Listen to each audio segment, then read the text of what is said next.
Hi guys, welcome to another week of online media. So this week I kind of wanted to walk you through this farm scene. I had some friends reach out to me who really enjoyed the camp scene last week, and that made me super happy. But some people were confused because that if you saw last week, in the camp scene, it said that I'd never been camping, and there was a clue in the scene to explain why. And people were like, "I don't get it. Why do you not want to go camping?" Well, if you looked, like hidden in the very back of the scene was a little toilet. And if you clicked on the toilet, it actually talks about the history of toilet paper. Hey! I thought it was a cool video. It made me giggle a couple of times. And the toilet is the reason that I don't want to go camping. I would like to have an actual toilet. So I thought that I would walk you through this scene this week. And there is one big resource I want to introduce you to and another kind of small one. And I didn't put anything that says click on me because pretty much everything in my scenes are clickable. And then if you take your mouse, you see how my cursor is moving around? If my cursor moves on top of something, it changes from a pointy arrow to a finger. And that's how you know that you can click on something, is if it changes to that finger from the pointy arrow. Now, if you're like on an iPad, it doesn't really do that, but just click on things. Pretty much everything I link, every picture that I put on here has a click. I'm going to walk you through all those clicks this week, but slowly I'm going to start taking away these instructions and just let you discover the clicks on your own. One of the reasons I'm doing this is because one of the most fun parts to me about going into a library, into a media center, is browsing the shelves and seeing what there is to find. We don't get to do that right now. And so I want to create a way for you to do that. So by coming in here and clicking and browsing my pictures, this is a way for you to browse the scene and see what interests you, see what you want to find. Okay, before I get started though, why videos? Why all these links? Why recipes? Why how to draw? Those things are cooking and those things are art. That's not media, actually. If you have been with me long enough, I always start with what is media in the media center. And media is any forms of mass communicating. So any way that we get information to a large audience. And initially that was books.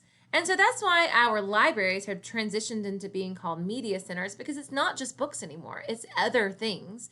There are three big types of media right now in the world. One of them is publishing, which is books. So publishers print the books for us. That's publishing.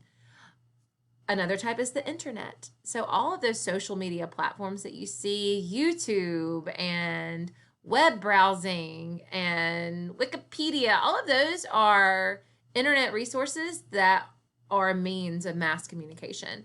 And then finally, we have broadcasting, so like a news station. So publishing, internet, and broadcasting are the three big types of media right now. But anything that falls under any of that, anything that helps us communicate to a very large audience, is a type of media. So all of these things that I've linked to you are off the internet, which is a big type of media. All right, I'm going to walk you through what most of these are, though, because I want you to know that like this page is so rich with really cool things. If you click on the barn, you're going to take an online field trip to it's called Farm Food 360. It's a working farm in Canada. And so you can watch videos on how food is made, how we grow food and harvest food and other types of ways that food gets from a farm to our table. If you go to the windmill, this one's really cool. This is actually a movie trailer from a movie on Netflix. Now, this movie is for 12-year-old kids and up. It's not for our audience, but I want you to see the movie trailer because they made the movie based off of an award-winning picture book. And the picture book is down here. Now, this little guy is William. William is the main character in the story, The Boy Who Harnessed the Wind. The Boy Who Harnessed the Wind is the story of William figuring out how to use wind energy to save his small town in Africa. So it is an amazing story. Sorry, Miss Holland's right here. I'm waving at her.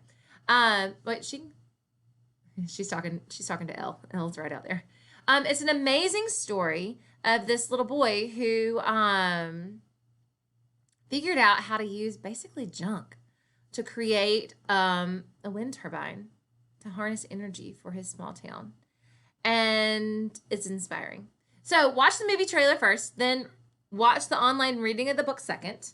After that, go to the horse. Or you can go wherever you want, whenever you want. But the horse is where I'm taking you to next in the tour. The horse shows us a resource that I want you to get to know. If you click on it, it just skipped the login page, but you'll go to that login page that One Access requires of you, where you have to put in LNC and your student ID number. So when you put in LNC and your student ID number, it will automatically take you here. But if you want to know how to get to this resource without coming to this page, if you go to my website under resources, Power Knowledge Life Science, I'm introducing you to the Life Science page today. There are other Power Knowledge pages. Today we're talking about the Life Science one. All right, here it is. All right, so Power Knowledge Life Science. This is a good resource tool. So let's say your teacher wants you to write a research project or wants you to research animals. Well, check it out, animals. And there are other things too that you can research that go with life sciences. There's games, brain teasers. There's so much fun stuff on this website. But what I want to focus on today is animals. And then if you click on animals, there's a specific category for farm animals, which is what we're working on today. And a specific category for horses. I mean, you can keep going through all of these farm animals if you want, but I want to go to horses because that's what linked us here. And we're going to go to miniature horses just so you can see what it looks like in here. You've got your index over here that takes you to the different tabs. So horse the size of the dog, horse the size of the dog. Or you can click next section and it'll take you to that next section down here. There's also a video that you can watch. You can come down to the bottom. It links you to the games, other kinds of horses. If you click to next section, it takes you here. There are other pictures in all the sections. There might be another video. So there's lots of things that you want to find within each topic. So you want to go through the sections. Anyway, this is a really great resource tool to use if you're researching something. Or if you just want to come and learn about things. I know some of you guys just love reading nonfiction books, and so right now, like some of the books that you're reading online aren't just getting you. Well, come here because here's a lot of nonfiction stuff that you can read and explore. Okay, let's get back to our farm page. Where we go next? We go to the chickens. Oh, this is a brain break game. So this is a game. I thought it would take me 2 seconds. I got sucked into it. I played it for far too long. But it's also a skills game of organization. So you've got these chickens that are hatching and laying eggs. The game walks you through how to play it at the very beginning. Don't spend too much time on any game, but I know sometimes we need a break. So here is a break for you. If you can't read yet, that's okay. Get someone who can to help walk you through it because Ellington, my kindergartner, she doesn't know how to read yet, but I walked her through how to play this game and she was golden. All right. The rooster. The rooster might be my favorite part of this week's lesson. So I've decided because we're all at home and we're not able to be together that we're not getting to know our families. And I want to help with that. Media is a mass form of communicating. So I am using this in order to introduce families to you. So if you click on this rooster, you're going to learn about a very fun Lake Norman Charter family. Until this year, all of the kids in the family were in the elementary school, but one of the boys has now moved to middle school. And they have a very fun farm animal living in their backyard. A couple of them, actually. Same kind of animal. But click on the rooster to learn more about who this family is and to meet their broody crew. All right.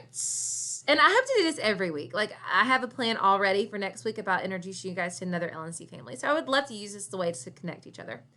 All right. The cow. The cow is a read aloud. It's a good read aloud. Read it. Watch it. The tractor. How to draw a tractor hayride. Sounds like fun. The sheep. Yoga on the farm. The corn. Another one of my faves. Y'all click kind of high on the farm instead of low. I feel like the sheep overlap the corn a little bit. So click high on the corn. But the corn is an actual corn harvest. So there is this YouTuber called the Millennium Farmer, I think. And don't worry, parents. All of my YouTube links are done through SafeTube. So SafeTube actually doesn't show you any of the up next videos. No advertisements, so you can't get to their YouTube pages. But the Millennium Farmer shows you the inside of his tractor during harvest. It's insane how high tech this is. And I can't even imagine how they harvested corn and what all they had to do prior to having equipment like this. Watch it. It's so neat. We move from there to the apple tree. This is Curious George apple picking game. So kindergartners, first graders, if you don't love the chicken game, don't worry. There's an apple picking game over here that I think might be awesome for you guys. And if you are a second or third or fourth grader and want to try it out, that's perfect because I created this because I know we have so many different levels going on here. I know we have second graders that can read like fourth graders and fourth graders that enjoy the Curious George because it brings back memories. You loved Curious George when you were younger. So that's why I put all of our stuff together. We have so many different levels at all times. There are so many things on this page. You can't get to the wrong thing. You might just get to something you're not interested in and you want to go to something else. The pumpkin is a time lapse of a pumpkin growing. So we read this book, Plants Can't Sit Still, 2 years ago. It was one of our North Carolina Children's Book Award books. And it talks about how plants truly don't sit still. And this pumpkin video was something that I used to demonstrate that. And it shows you a pumpkin growing from a seed to a large pumpkin. And it does it quickly. I think it's like 6 minutes that we watch it. And it is amazing. And you see how a plant truly doesn't sit still. Even with the sun, the leaves rise and fall every day, coming up towards the sun and relaxing at night. So that was really cool.